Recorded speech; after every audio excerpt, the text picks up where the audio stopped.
And since I'm relatively new to the church, I don't know the context of the church very well, though I'm beginning to learn as I interact with them. But since this is a project that is based on context of the church, I appreciate your wanting to help me understand some of the dynamics within the church. Good.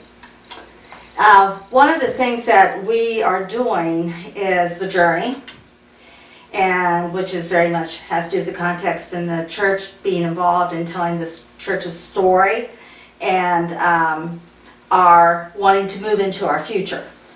Right. With the journey, we're looking at not only what the story is currently here at the church, but also currently in the community around us. What is the story of our neighbors, and what is the backstory of Bethany, and how does that all play together in fulfilling God's mission? So by backstory, you mean what their history is, their past is, and how it plays into what their present is, and how it may play into their future? Correct. So we look at where we came from and what have we historically been doing very well and we're passionate about, and how does that play into going forward. It also includes the part of the backstory that, our past things that have not happened very well. And so we are able to set those aside and say, well, let's try doing this instead. Okay. Has the congregation been excited about the process? For the most part, yes. There's been some apprehension because we always have some that think this is something new, it's something different, and they don't know. So that fear of the unknown is one of the things that we're trying to eliminate. I think one of the things that's helped is the fact that we're not trying to come in and fix Bethany. Right. We're trying to take a good Bethany and make it a great Bethany. Okay. Ooh, I like that. A good Bethany into a great Bethany. Instead of playing on what the problems have been, or the failures have been, or the mistakes have been, we're looking at what the good parts are of Bethany and how Right. they can help develop us, particularly in this day and age of a changing church. Correct. And most churches, and I haven't picked this up yet with Bethany, is they're very concerned about the direction that the church is going today. And I don't mean Bethany as a church or Disciples of Christ as a church, but I mean Christendom as a whole, how they are going, and that there's so many rapid changes. What is your sense of that with the church? Well, there are a lot of rapid changes, and it's not only apprehension of the people in the pews, but it's apprehension of the pastor in the pulpit. How do you preach in a changed world? What are the things that how do you lead? What are the things that you guide them towards doing? How do you, when your Sunday school program doesn't work anymore, and you know that there needs to be some sort of Christian education of the people, some sort of discipleship, some sort of learning piece to your overall planning and organizing. So what do you do? Where do you go? And so there is a lot of apprehension. The world has changed. The context of that the church is in has changed. And we need to figure out how God wants us to still be church in that without hanging on to the way we've always done it.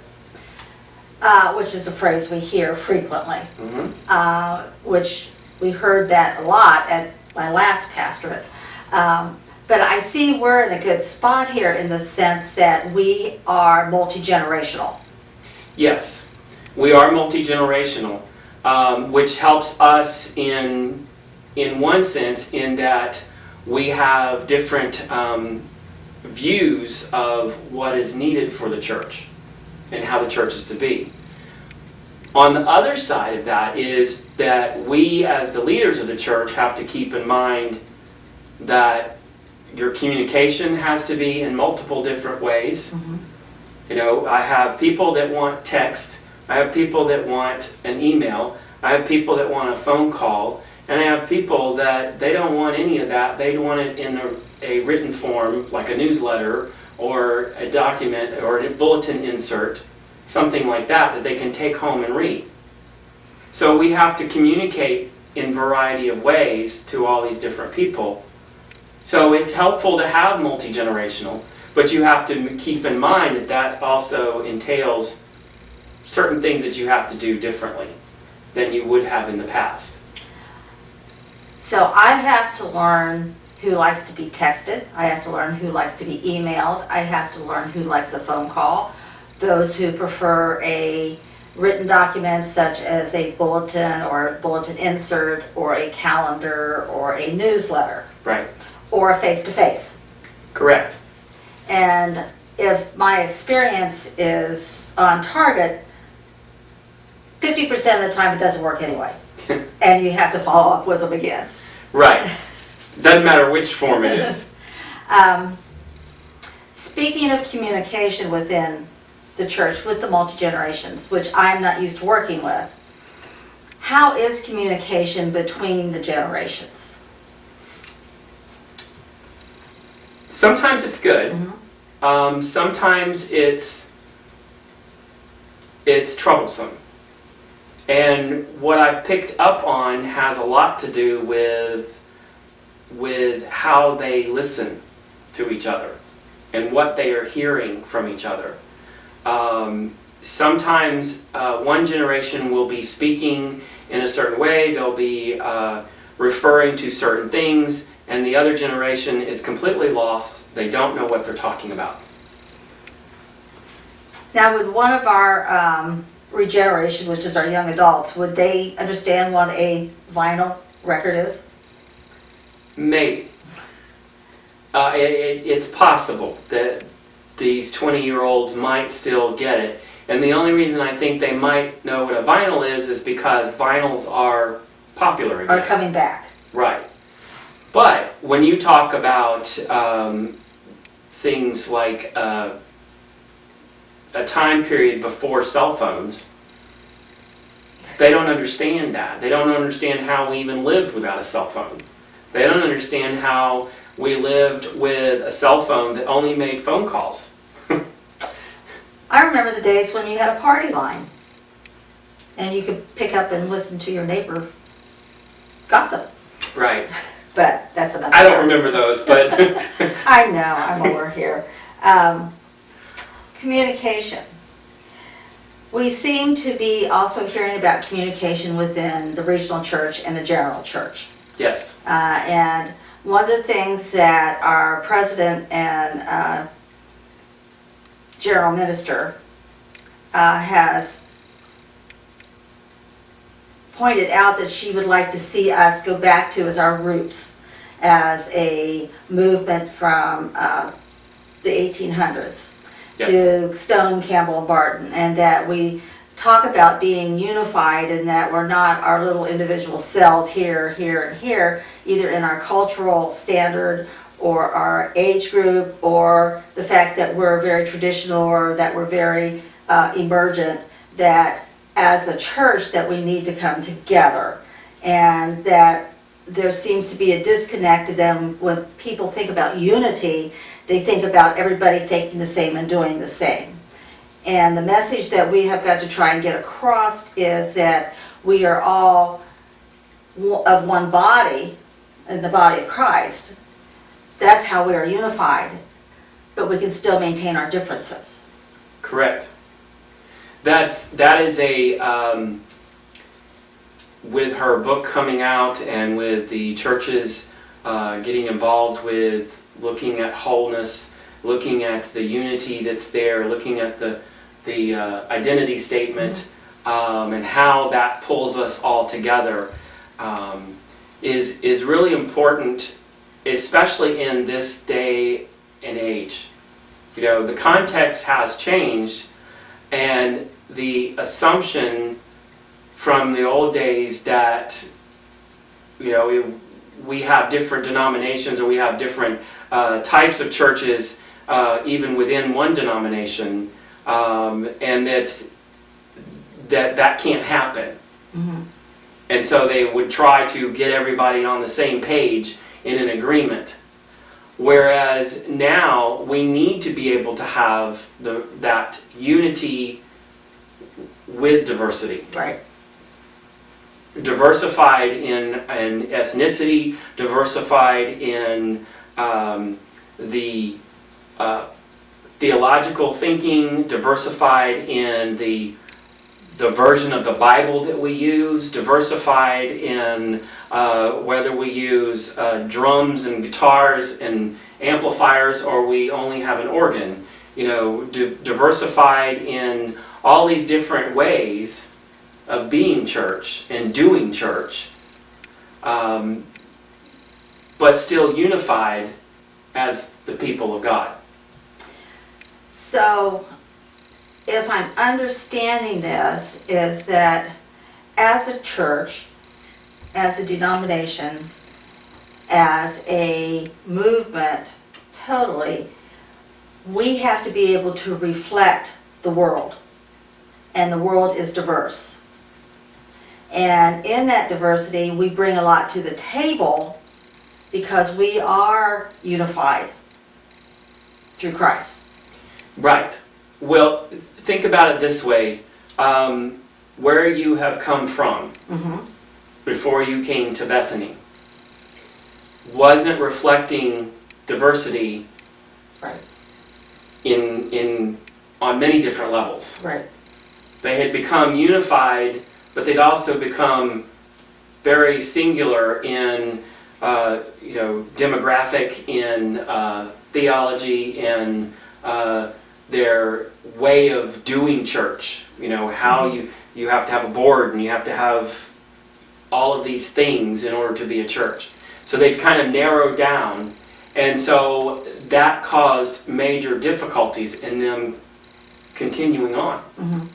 Whereas a church that is looking to have that diversity within and maintain that diversity within and is still maintaining the unity in Christ, then that church is more apt to bring in people from the context that we are in, the world that we live in. People will come because they see that diversity is okay. So I might not look exactly like that person, but diversity is okay because there's other people. They don't all look alike. They don't all talk alike. They don't all dress alike. They don't all pray the same way. So I'm okay. I can come to this church. But if they look at a church that's very narrow in who they are, they aren't necessarily going to feel comfortable.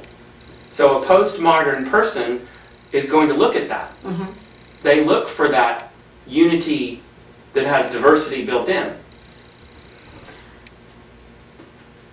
When it comes to the congregation, we have a lot, and it's not just this church, but it's many churches that we did not grow up disciple. And therefore they're not aware of who we are in our past, let alone the past of the church. And as I understand it, we are made of our past and our present in order to become our future. And that in that past and present, we have the choice of what we take with us, but it's who we are. Does our congregation, do you think they are knowledgeable of who we are as disciples? I think that the older generations are. They have either been around the disciples long enough to have heard it and learned about where we came from and know where we are. Many of the younger ones, even though they have been around for 10, 20 years, the disciples, they may not know exactly what the disciples came from or what makes us different than Episcopalians or Methodist or Baptist.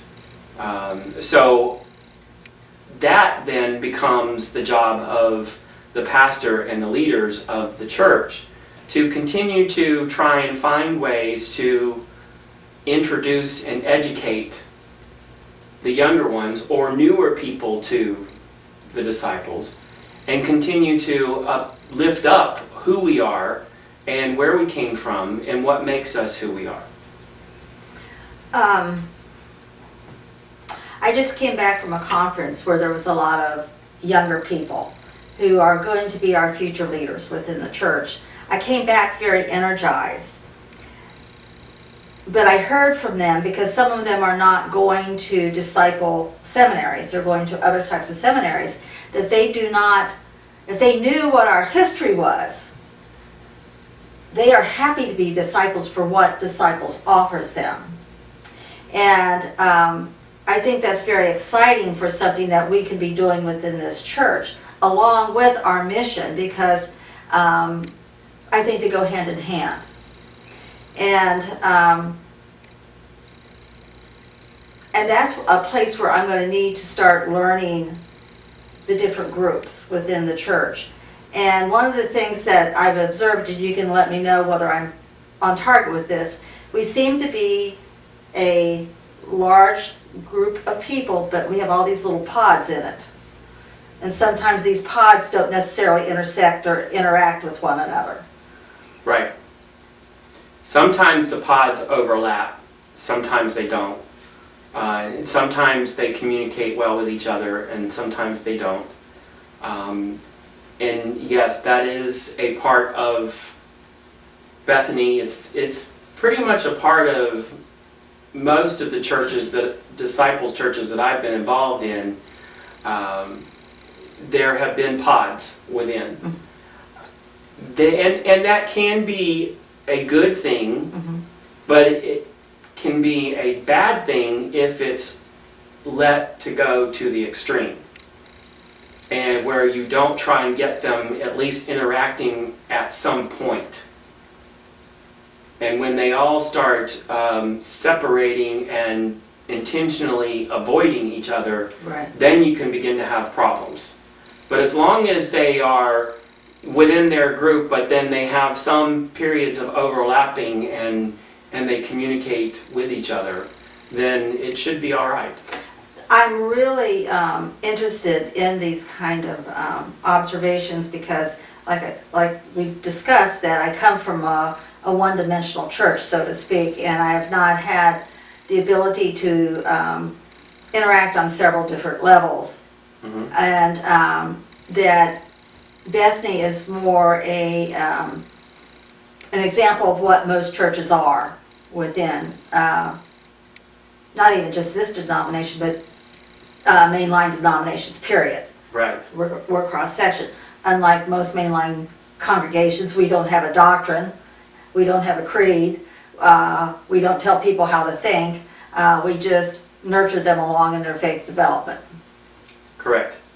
So, after reading the things on the journey and having done some research for this particular competency that I'm doing, which includes communication, that there is a huge need for being able to listen to one another deeply and to make sure what we're hearing is what we're truly hearing and not just noise in an ear. I ran across a couple of articles which I shared with you as far as ethnography. And I got to thinking it's very similar to the journey in the story in that. Yes. And it and has the congregation become very much a part of that future story. But it seems like it goes a step further in when you give the results that to the congregation, that they have a place in learning where they are, where they stand, where they think theologically, how they're alike, how they're different, how that works, how that doesn't work.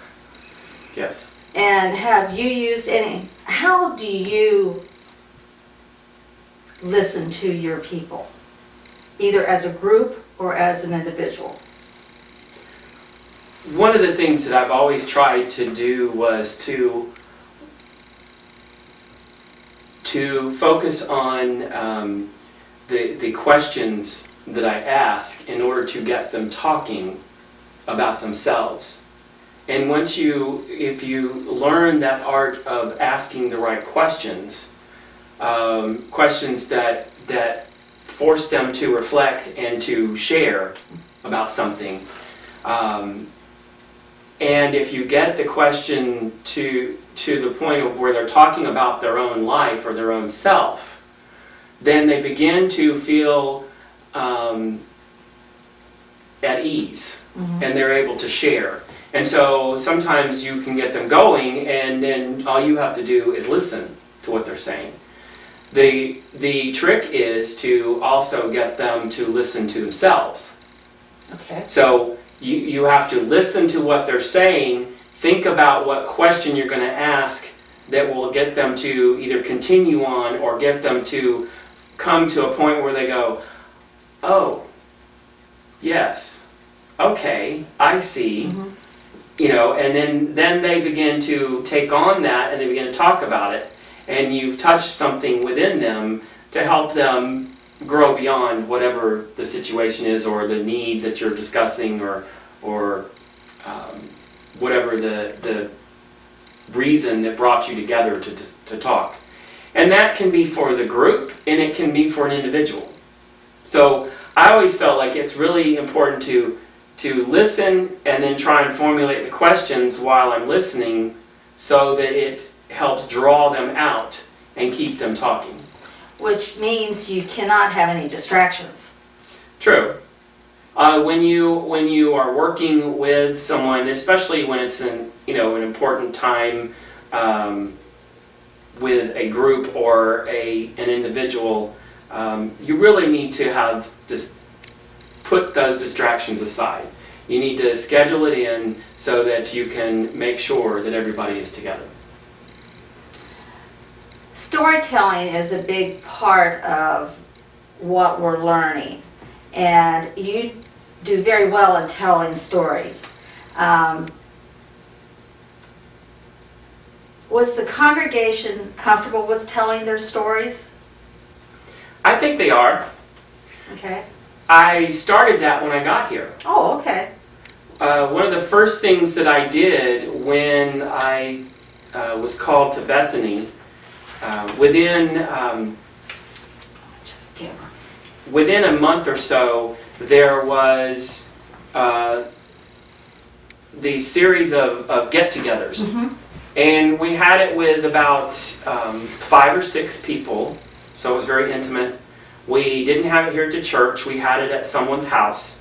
And we would sign people up, and so it was every week for about 6 or 7 weeks.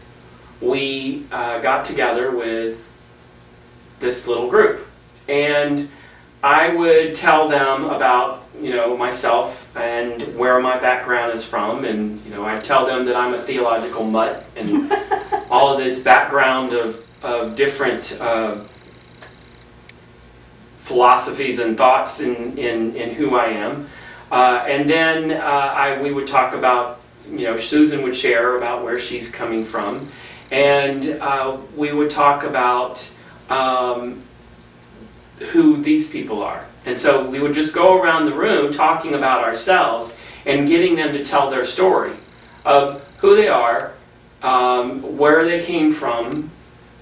And usually, I would ask them, to tell me their religious or theological background, and they might start with that, but they usually ended up going into what they really needed from the church. And that was really what was the intent. Right. Right. What does each one of these need? And giving them time to get to know me. So with starting off telling my own story, and Susan sharing her story, it sort of got them telling theirs. I was going to ask you if Susan was involved, but obviously she was. Okay. Yes. Good. With me being the associate here, I think the approach will be a little different. I was pleased last night when we had Bible study when they seemed excited about the workshop I'm having Sunday, which is on communication. one of the, I think my goals that I would like to approach here is that if we can get some more intergenerational activity. Because I think that's going to be very important to our future story as a congregation, as a community of faith. And so some of the communication techniques, I really want to get into them, is this deep listening and stopping to listen and let somebody talk before they respond. And I think maybe part of that I might have them switch places and try to come, after they've learned what the other person or another group has talked about, to, and this may be down the road, to sit in somebody else's shoes and come Yes. from that aspect. And I've learned in the past that people aren't as far apart as they think they are. And I would like to see that come about. I think there's great potential. We've got a lot of good young people here. Yes, we do. One of the things that we are learning through the journey is to try and find those ways to get the whole church together on something, and to try and see how we can work together within the generations. Instead of planning something for the young adults and something for the seniors and something for the youth, what can we do together as a church? One thing that we do well here at Bethany is our music program. Right. And so one of the things that we are looking to do beyond that is to take what we're doing well, the music program, and expand upon it with other arts. So we have a choir that has ages from the 80s all the way down to teenagers. And it's not a large choir, but it is a dedicated choir. There's about 20 people that are very dedicated to it, and it works really well. And then we provide music lessons for all of our young people. So we want to try and take that same kind of concept of working intergenerational and move it to the other arts, whether it be drawing, painting, drama, dance, writing, creative writing, whatever it may be. But You're an artist, beyond. correct? Correct.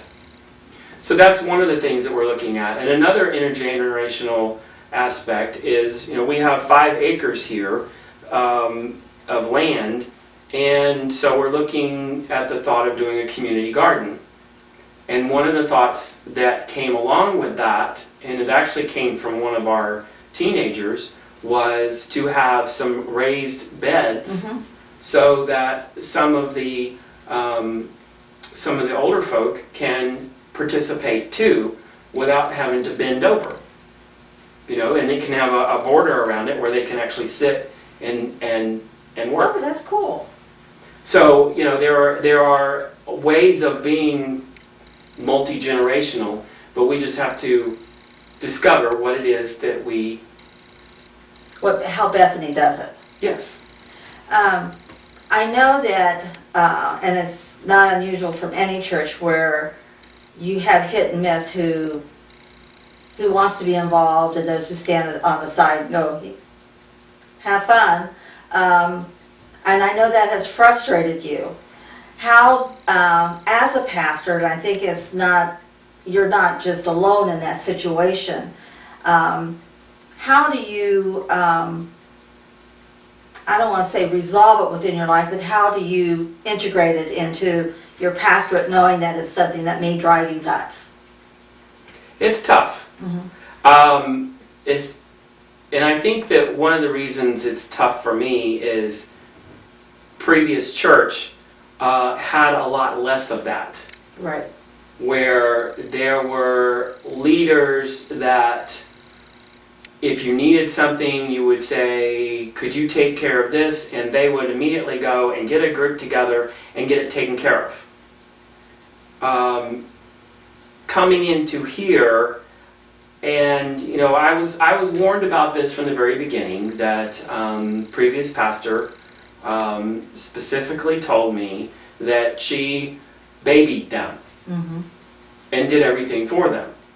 And so there is a difficult period that we're still in where trying to get people to take ownership, take charge, and lead forward on something without having to come back and find out what I want, or how I want it to look, or how I want it to be, or Pastor, what do you need, or how do you want it to look, and where do you want us to put this? So there is that part of it. The other part is to be very intentional on delegating. Mm-hmm. And when I delegate, to not just say, would you take care of the Easter egg hunt, but be specific with them.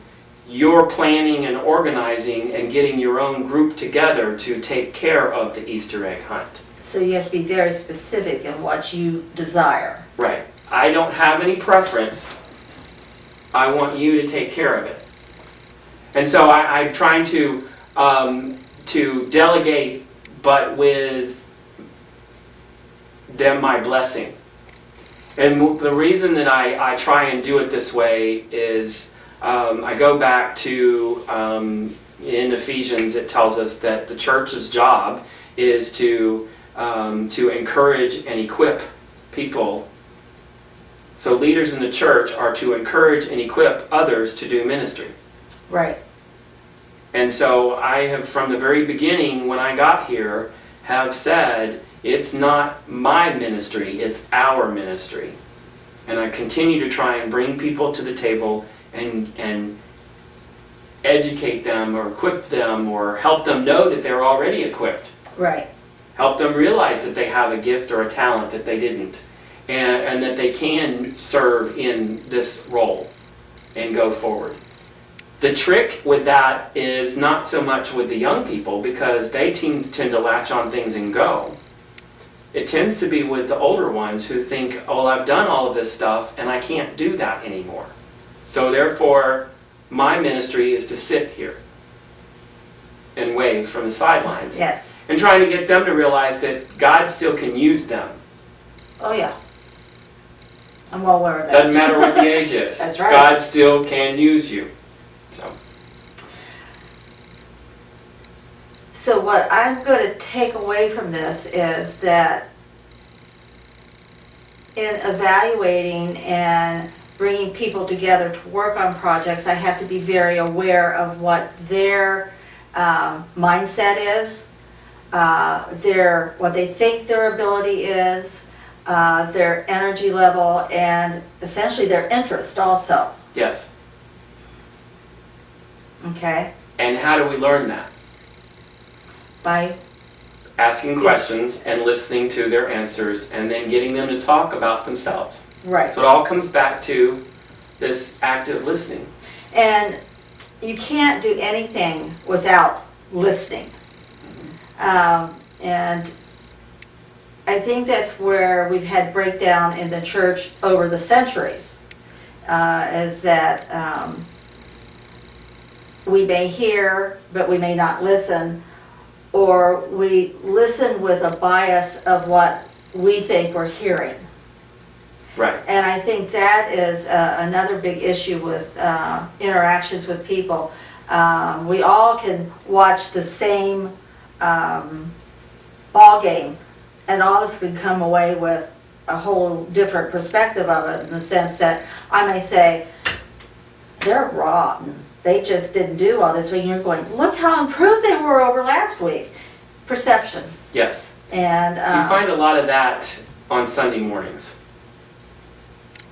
in what When sense? after the sermon, after the service, I go to the back and I'm standing there greeting people as they're leaving, and people will react to the sermon and talk to me on the way out, and they will have heard something that I know I didn't say, or I don't think I said that, but that's the way that they perceived it. Right. And that's what they needed to hear that day.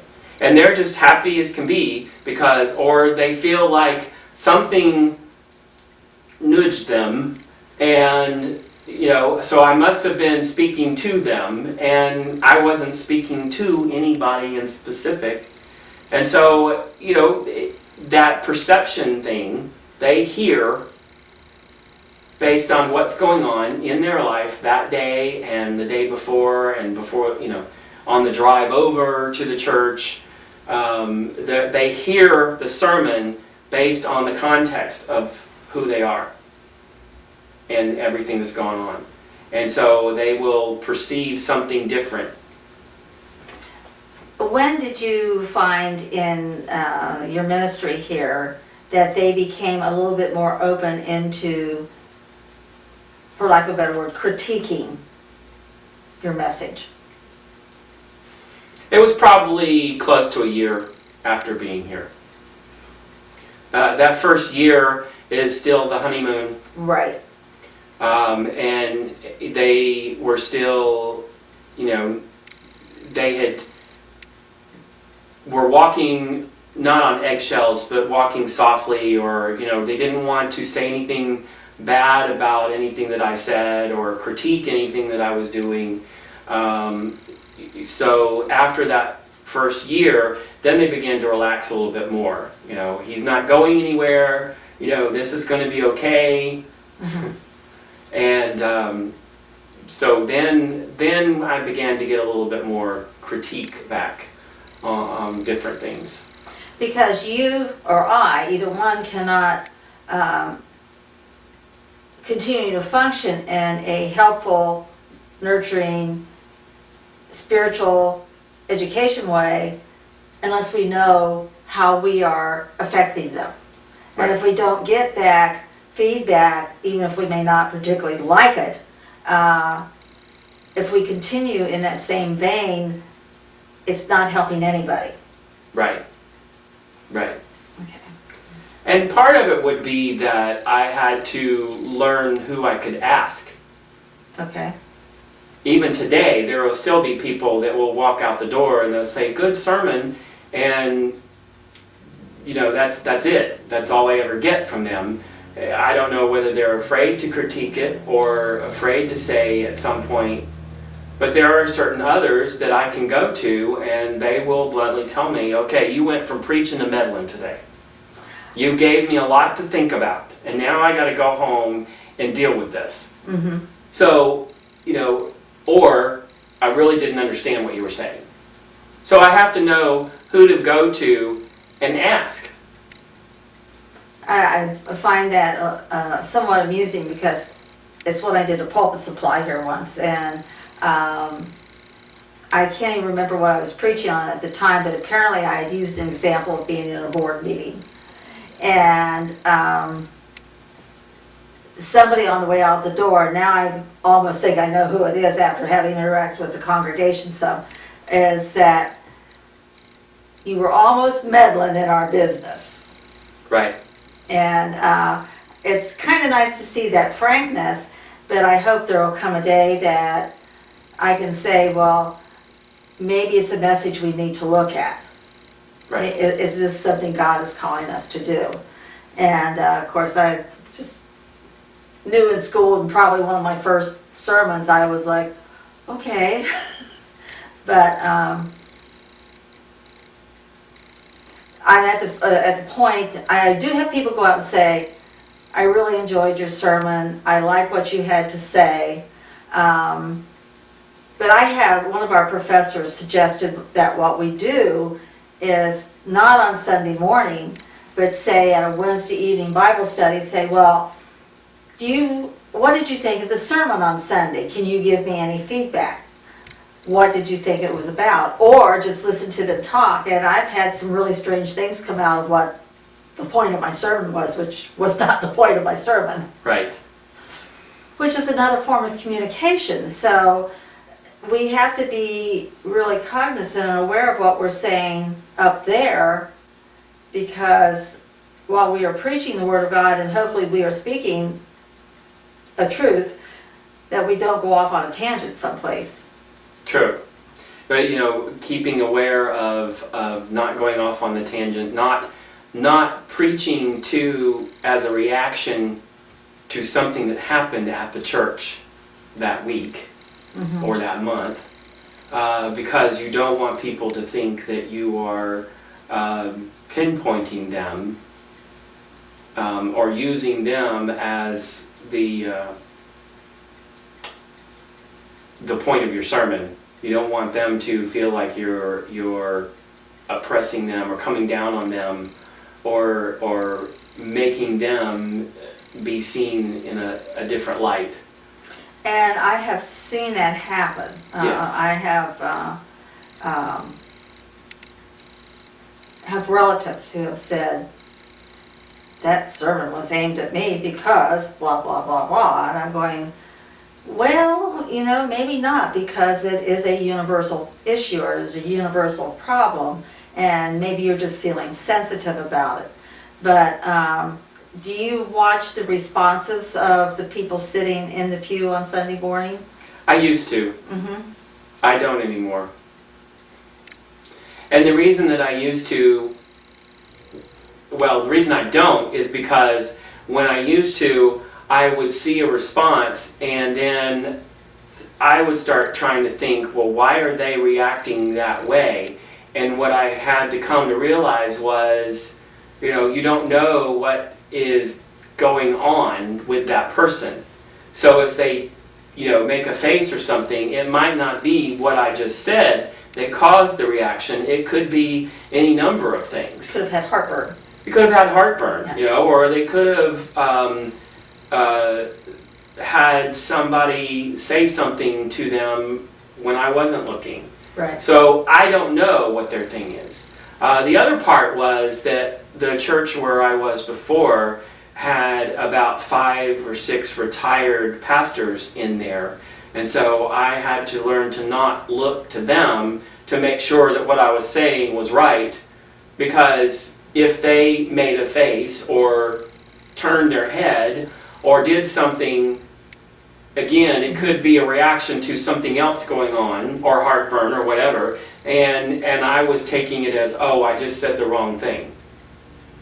So I had to be very careful about who I look at. I do still look to certain places, and you learn that when you learn the congregation. You begin to learn where it's safe to look and where you don't look. And that's just a part of learning how to do that role of ministry, the preaching role. I know that, Alan sits so far back you can't hardly see him. Right. And Brad, I have a tendency not to look at him. And I tend to watch you. That's because I'm sitting up front. Yes, but I'm learning that you smile a lot, so I could be saying something totally off base. You'd still be smiling. But, so what I'm gathering here is part of what my journey is in learning the congregation is to first get to know people one-on-one, to ask them about their story, to listen intently to their story, and while I'm doing that is to be formulating questions that will bring that out, maybe take them to a deeper level. This may not all occur in one sitting. No. And that as a pastor, I too have to be aware of how I'm communicating and the responses I'm getting there. And then it's the whole story of the congregation. I have a big job. Yes. One of the things I found helpful, not only the meetings that I had at the beginning, was Susan and I started either going out to lunch after church on Sunday, or if we had a fellowship dinner, not sitting with the same people every time, trying to move around and talk at different occasions where during times of fellowship. And you may not get their whole story, but you get to know more of the people by those casual conversations than making an appointment with them and sitting down. There's a few people that's how we became to know each other, really. And once you do everything that you just said, then you can truly preach to this congregation. Then you know them, and you know what's going on in the life of the congregation. And so you can gear your sermon towards that. And that's something I'm used to doing, knowing what's going on in the life of congregation, and I don't know that now.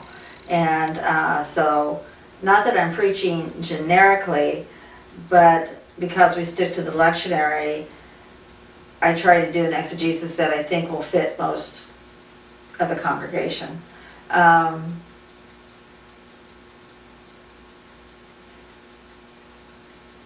Now I lost my train of thought.